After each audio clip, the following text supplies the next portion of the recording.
Last month's Ferry disaster is casting a dark cloud over Korea's still weak economic recovery. Newly released figures for April show the effect is being felt all across the industries here in the country, but experts say the impact isn't likely to last long. Hwang Ji-hye reports. The sunken Sewol-ho ferry disaster threatens to wreck Korea's fragile economic recovery. Statistics Korea said Friday that output across all industries dropped 0.5% in April from a month ago. The agency said the drop is largely being seen in the service industry, which includes the leisure and lodging sector, reflecting lackluster domestic demand brought on by the disaster. But many say the trend won't last so long.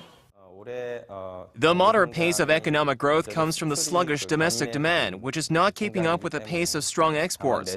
On that trend, I believe the ferry disaster added negative pressure temporarily.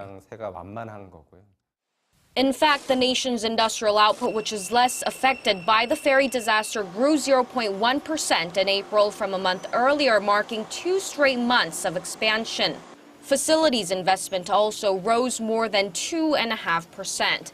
Still, business sentiment among Korean manufacturers worsened this month, going down for the first time this year to 79 from 82 in April.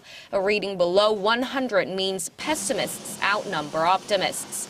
The Bank of Korea, which releases the monthly survey, says the slowing Chinese economy and strengthening won soured business sentiment. And with the sentiment remaining sluggish, experts point out that the data for May and June will decide whether the nation's overall economic trend has turned downward. Hwang Ji-hye, Arirang News.